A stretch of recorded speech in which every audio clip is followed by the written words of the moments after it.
The Scottish Salmon Fishing Podcast is brought to you by Salmon Fishing Holidays Scotland. Welcome to the Scottish Salmon Fishing Podcast. This week, myself and Andy Gunn would like to introduce Mr. George Doull. George is the head ghillie on the Thurso River, and he gives us a unique insight into what it is like salmon fishing on one of Scotland's most prolific salmon rivers. Welcome, George. So, George, how did you get into salmon fishing?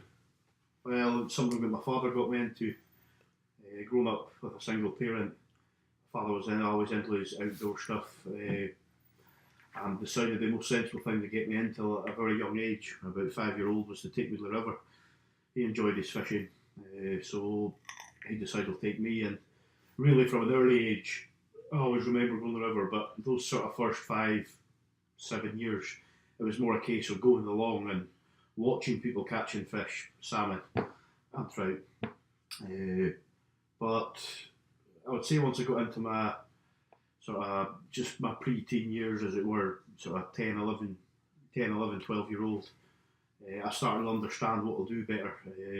So once I've been fishing since I've been 5, I would really say age of 12, sort of 13, early teen years is when it started to sort of click into place what I had to do, you know, from a fishing sense and understanding what I'll do. And you're brought up in Caithness, so which river did you start like salmon fishing on? Which was your river we're talking about? Well, the river I grew up on was the Wick, which is a very small, very slow moving, generally speaking, Highland Spate river in Caithness. Is often given the title as Thurso's little sister or brother, and can actually have some remarkable catches. You know, if you look at last season, I had plenty of water. I had the guts of 700 fish. You know, another couple of days in the season would have had 800 fish for the season. It's fantastic for a small system. Which for a river that's 10 miles long, essentially, and a 4 or 5 miles upper river, is actually remarkable. But then, thanks to some people, some very close friends, I finally started to get to see the Thurso in my early teens. And things progressed from there. I started fishing more and more into my late teens and into my early 20s. And then 11 years ago, I got an interesting phone call from the one and only Eddie McCarthy, his name is famous, you know, throughout the salmon fishing community. Asking if I'd like a full-time job in the river. I mean, it's a decision that took 2 seconds to think about. What were you doing before that? Well, before I was working for a company, Subsea 7. I traded as a welder when I was younger. I never liked the welding. Once the money was good, and not initially, but over time became better. Being cooped up inside just wasn't for me. I preferred the outdoors. Loved being outside. Loved being on the river. And when that opportunity came, I grabbed it with both hands. I wasn't going to turn that down. But like I say, wages-wise, it was a major step down. But over time, my wages improved and I got a lot better. And it's doing something that you love to this day, yeah? It is, yeah. I mean, don't get me wrong, being a ghillie can be one of the most rewarding jobs. The type of ghillie I do is you go to a lot of big rivers and I have full respect for ghillies everywhere, however their ghillieing is, what they do ghillieing-wise. But you got some men that are boatmen, you know, between boatmen, you know, they do it all by oar, as far as I believe, what I've seen myself. And it's a very skilled job. You look at some of the ghillies from Tay that do harling and stuff. But generally speaking, a lot of those ghillies are beat ghillies. And once they might have someone out on the boat, that's, you know, there are people for that morning or day. Yours is very intense, isn't it? It's not intense. Intense would be the wrong word. Very personal. Okay. I will have 1 or 2 people that I'm with constantly all day, from 8:30 in the morning till 5:30 in the evening, and you know, I'm working my way between 2 people, going back and forth, making sure they're right, keeping them right. It's a far more personal type of ghillieing. You just find that whilst all ghillies get to know their clients very well, the type of ghillieing I do, you get to know your clients a lot quicker because you're seeing, you know, 50% of the cast they make in a day. So you're with them basically all the time? I'm with them all the time. The good thing about that is you on the Thurso, we work a 12-beat rotational system. So you drop down 2 beats every day. So you get to see all the river. Not all the beats but you get to see all the river or from top to bottom, throughout the course of the week. And as far as the system's concerned, like many other Highland rivers, Helmsdale, Naver, Hallidale, all run the All Ness as well.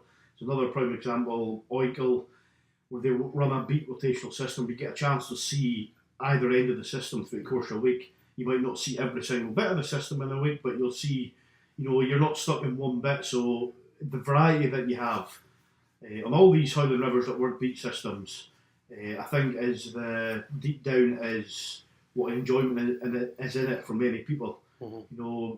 They're not fishing the same bit of water every day. Mm-hmm. You've been on the Thurso for 11 years. How has it changed, would you say, in those 11 years in terms of fish and the fishers and the guests that you meet and the people? Well, first of all, guest-wise, we get a wide variety from all walks of life.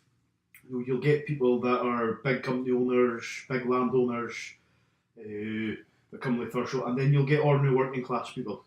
It's hard to say what percentage of mix it is, but we just get a nice steady mix, and it's great to see somebody that owns a big estate down in England, mingle with someone that, lives in a council house in Perth or something, mm-hmm. Yeah. That's done well enough for themselves and has enough money to fish the river, and to see these people mingle. And, that's the one thing about salmon fishing is it can bring people from all walks of life together. Most fishing is accessible price-wise. There are some places that are very expensive, but generally speaking, across the board, someone on a mediocre wage could at some point in time fish any beat on any river, up and down the country. Yeah. Yes, there's peak times where it's more expensive. As for the Thurso, probably the biggest change in the Thurso, in recent years, in the time I've been there, is the investment and the policy changes that the partnership, which is Simon Laird and Oliver Burge, have brought into the river over the last 12 years. The first change was to stop the cobble estuary net. They stopped that, so there was no fish getting netted from the estuary. And the next big change, infrastructure-wise, they put in new tracks, new huts. They generally made it easier to access, whilst there's still many bits in the Thurso that involve a good hike to get to, like Oakland Stream on Beat 12. That's part of the attraction of the Thurso. Some people like that hiking bits. A wild sort of experience. But no matter what beat you got, there's always somewhere that's close by hand now.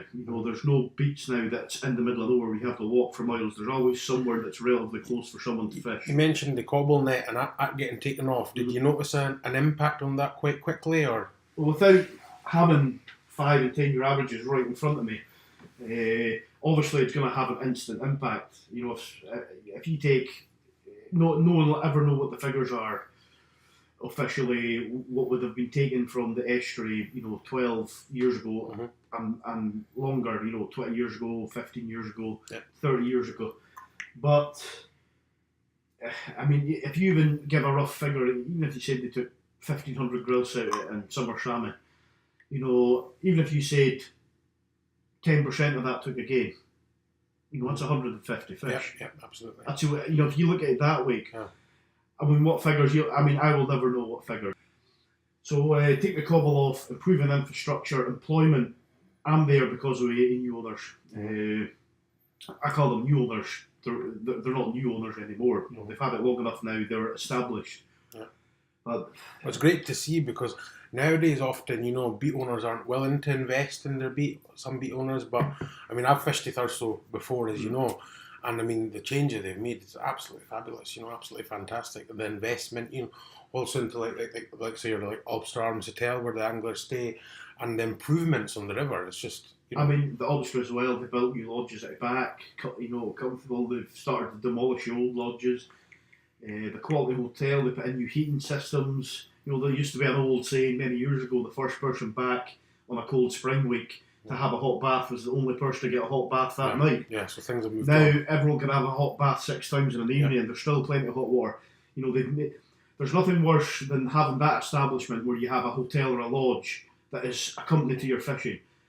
If the fishing isn't good, there's nothing worse than going back to poor food, poor accommodation, and poor heating systems, and not being able to have a hot bath or a hot shower. they've got the whole lot working in tandem, and they do work together well in tandem. Whilst they're essentially run by the same people, so they work very, very well. But the biggest change that came in is Simon Laird's foresight, seeing that the government were going to change things, and the Wild Fish Review that was impending. Simon Laird saw that he had to put Thurso in a position where the government couldn't jump on us in future years. So he decided from 2012 to bring in total catch release in spring, which at first I was a bit dubious about, but now, whilst I still like to keep an old grilse myself, and I'm not going to deny that, the thought of keeping a springer now actually doesn't interest me. In fact, if I end up with a bleeder with a guest, I'm as upset as what the guest is with a bleeder.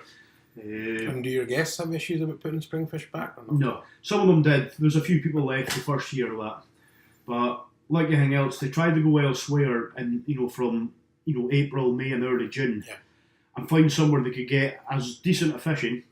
Generally speaking, there's some years like this year that was drier, where it started to struggle from second week of May onwards, but people went away and obviously tried to find other places where they had a chance of catching 3, 4, 5, half a dozen springers in a week, maybe more on some good weeks, to quickly find. They couldn't find anywhere else that they could keep a fish, especially in the spring. And now we're back to the stage where we're fully booked basically all season. So Thurso, is it a spring river? Do you get summer fish, or how? To tell us just a bit about when are the good times? Our season runs from January 11th to October 5th, and in the last, I would say in the last 15 years we've had, I think, 3 January fish. So it's not an early river. You think other rivers, where the Helmsdale has thrown quite a few January fish over the years, the Neighbour in recent years certainly. We start to come strong from late March onwards. We should average, by the time we are into the second week of March, we should be averaging a fish a day.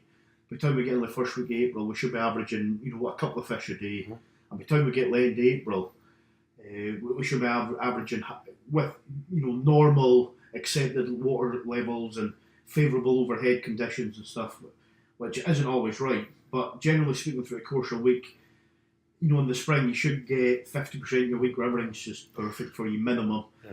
I think what's really interesting, what makes Thurso such a unique system as well, you talked about water levels. Most of the rivers in the Highlands are spate rivers, but what's great about the Thurso is that at the head of the system there's a big loch with a dam, Loch Moor, and once that's full you have water for about 3 to 4 weeks. Would you say the river's fishable for at least 3 to 4 weeks? The gate, we open the gates at Loch Moor to supplement the river, to keep steady flow in it, and spring fish will continue to run even with the river down to 6 inches. Ideal height for me on the river in the spring is between 10 and 14 inches. The Thurso's not a deep river. A secret to get fish off the Thurso, as you'll know yourself, is a breeze of wind that always helps, because there are a lot of flatter pools in the Thurso. But the dam, we can supplement. So after a spate has fallen away and fish have ran hard because they've had that little bit more water, we can supplement it and keep it going for certainly comfortably a month to 6 weeks, depending on how we set the gates, whether we can tuck them in a bit or open them out a bit. We have a wide variation. We can shut the gates off so there's no water in the river, which we would never do. But we can open the gates right through to 18 inches on the gauge. Right. But it's about finding that happy level of, this year we had a severe drought, as many rivers did, and you can try to work your water for as long as you can. When you get that kind of drought, Loch Moor eventually emptied by the time we got to the second week of June. It wouldn't matter if you screwed it right down and ran the river at 4 inches. You might have gained another week, 10 days. It was just the case of there was no rain. There was no rain. Yeah. So you were saying that, so your springers start to come in, you're consistently catching fish from March onwards. So your spring run peaks, April, May, would you say? I would say the peak, and I've seen this so many times. One of the prime places a lot of springers run to are to Loch Moor. So the beats directly below Loch Moor tend to be very productive. And when they're on form, they're very hard to beat. There's not many places, in my opinion, I'm obviously saying this from a biased point of view, but places like Beat 13 and Loch Beg are very, very hard to beat from mid-April to mid-May.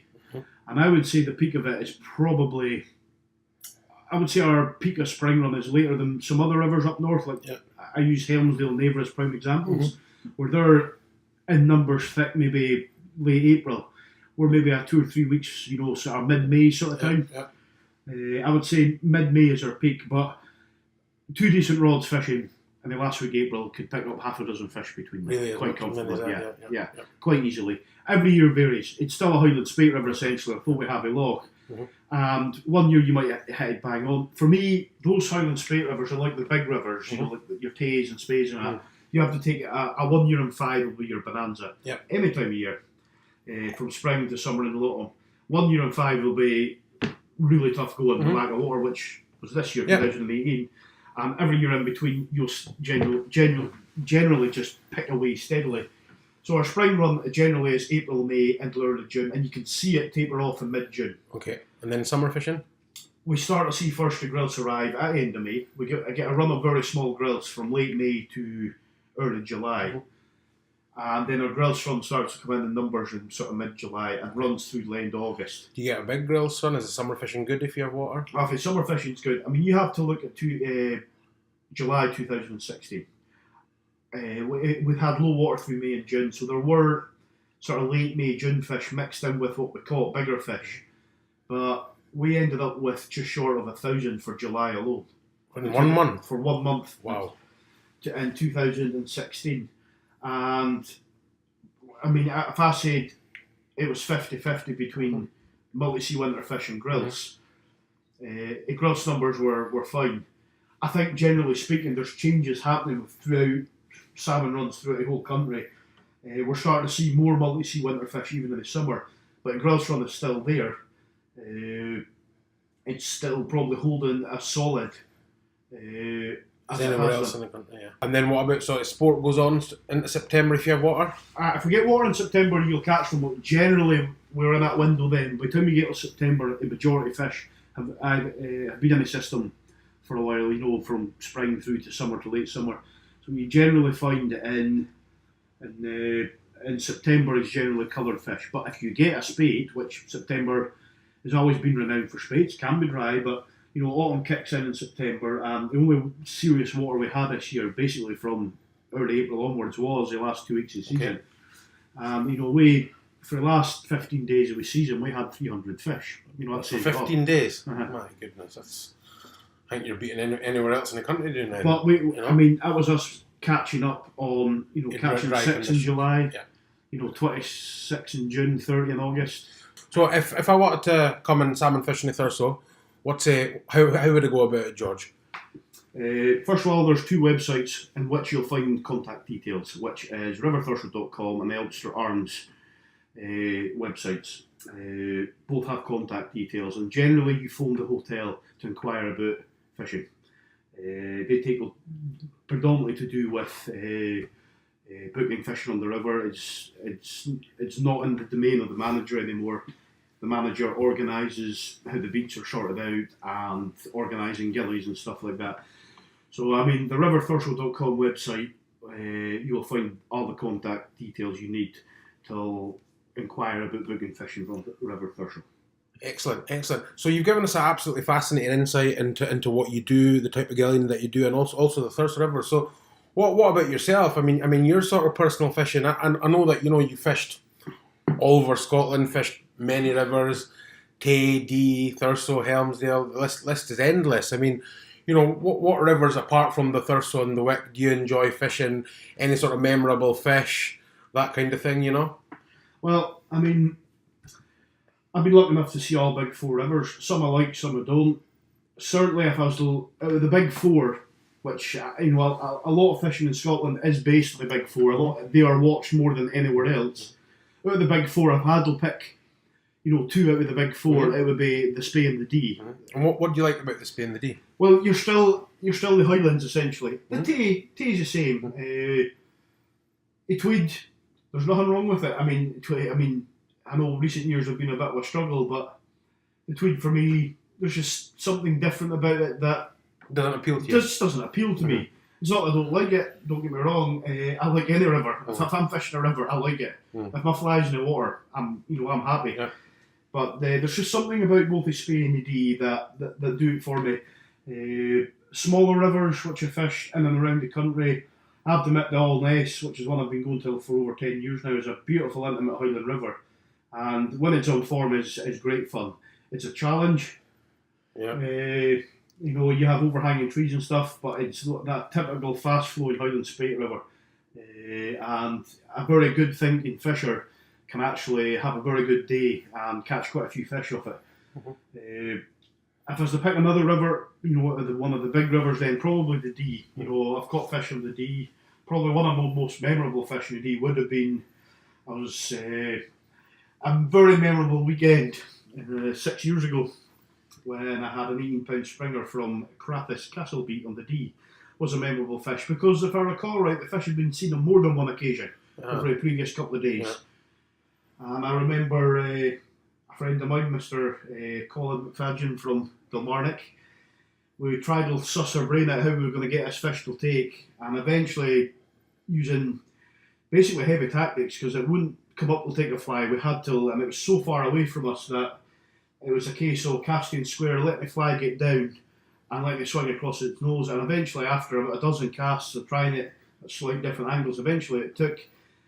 Now, I've had my biggest ever fish, the 21.5 pounder from River Thurso, but on a big river like that, the difference was extraordinary. When I think that I could see, if the first part of an island and the fly line, was catching sunlight 40 yards away from me, and that continued for nearly 10 minutes before I could do anything with fish. Yeah. That's what. For the first 10 minutes, I wasn't in charge whatsoever. Once it started to come back to me, everything started to. Of course, with Colin there being an expert ghillie on the tay, the first opportunity he got with it, he got it bang on. That fish, not just the fish, but the whole weekend in general. Memorable. That was in February, was it? So it's a February, was it? You caught the fish? End of February. End of February, so cracking springer, absolutely superb. And what about you're a ghillie, you've seen so many different things. I mean, and when it comes to like flies, do you have a favourite fly, or what do you like using? What do you have most confidence in? Well, flies are as varied as life itself. Whoever lives a different life and a different way of doing things and different prospect on things. So one man's right is another man's wrong, and flies are no different. Flies are the variations you get now. I mean, years ago you grew up with, a willy gun, a stoat's tail, maybe a hairy mary or something like that when I was younger, and that was about it really. Yeah. But there's so many variations now. But there's one fly tyer, and I'm an avid fly tyer myself, and thankfully now all my fish come in my own flies. And many of my guests' fish come in my own flies that I tie myself. But there's one style of flies that I first of all I didn't like, but I've come to like a lot. Is Ross McDonald's style of flies. What's special about them? For years we're always transfixed with a uniform fly. When you stack bucktail to make a willy gun tube, it's stacked. Right. You use the hair stack and tap away and stack it perfectly, so all the hairs are uniform length. Ross's flies, I think rustic would be a wrong word to use, but you can see like in his park shrimps and marley shrimps, there's bits of hairs that stick out a bit, and those dub bodies that are a little bit more almost rustic. Yeah. There's more to it. There's bits that stick out that catch the water and stuff. More personality almost. Yeah, it's not mechanically precise. Yes, exactly. Yeah. Ross will probably spit at me for saying that it's not a mechanically precise fly, but there's just something more, not rustic. Rustic would be the wrong word, but there's something more. More of a personality to the fly when it's. Yeah, it's more natural looking almost. It's not as. It's not like something's come off a factory line. Yeah. If you know what I mean. Yeah, absolutely. And you see a lot of these flies. Yeah. You'll see like willy gun tubes in a shop, and they're just uniform the whole way. Yeah. Yeah. There's hardly a difference in colour. You talk about flies, what I find as well is like shop bought flies are very, very bulky, and I'm sort of into like sparsely dressed flies. I sometimes think less is more. You know, right. you see more of the body of the fly. So and they swim and they sort of fish better as well. But it's really interesting taking flies on flies that you've got. What's your thoughts? What's your hopes for 2019? If you spoke to anyone, water always improves fishing. Yeah. generally through a system. Yeah. Generally speaking, there's very few salmon anglers that don't want water unless they own a beat that's at an estuary. Yeah, Generally speaking. Yeah, absolutely. I mean, water. I mean, a nice balance. I had a feeling last year in Caithness we had such a wet November through to March. Okay. There was we never went more than 2 days without the river rising again. The fish pass at Lochmore ran for 6 months straight, and I remember saying to my boss, I says, we're going to have a dry period somewhere because it's been so wet. Usually we get a 2 or 3 week dry period, with frosts and that through winter. It didn't happen, it was just wet and then snowing. And so first of all, more water. I'm not asking for biblical spates, 6 foot floods every month. Just steady water. Steady water. Yeah. If we got rain once, even every 6 weeks. Yeah, from March onwards. Okay. And put the Thurso, for example, back up with 2 foot in the gauge once every 6. It would give us a window of opportunity for the gillies as well to actually do their job right. Yeah. Because it's very hard to go out and fish with a river at the lowest I've ever seen it as long as I can remember. Trying to catch fish which were there but have not had the harder they've been caught before, had been fished over so many times. You lost interest. But it was nigh on impossible to hook them. Yeah. So a bit more water and plenty of fish. Well, we always want plenty of fish. As salmon anglers, our dream is to go to a pool that has got 200 fish in it that are in a taking mood. But let's be honest, in reality, generally speaking, there's problems, different problems in different parts of the country, whether it's aquaculture or predation. There are different problems facing the salmon. I think man, as a whole, generally through the country, from an angling point of view, we are doing our bit better than we ever did before. We're very restricted now on what we take from taking a fish point of view. For me, I'm not asking for a biblical run of 2010. Just give me nice steady spring fishing. 3 or 4 fish a week in April for guests, and a nice steady grudge run mixed with a few summer salmon, and give us steady water. To coin a phrase that was said to me by my old boss many years ago, and it's true to be said for most rivers that require steady water to keep it working. Give me Thurso water and the Thurso will give you fish. We caught 2/3 of our fish in the last 3 weeks of the season because we had water, and that speaks for itself. Simple fact matters, give us steady water and give us steady runs of fish. Simple as that. George Doull, thanks very much for coming on the Scottish Salmon Fishing Podcast. Absolute pleasure. Thanks. The Scottish Salmon Fishing Podcast is brought to you by Salmon Fishing Holidays Scotland.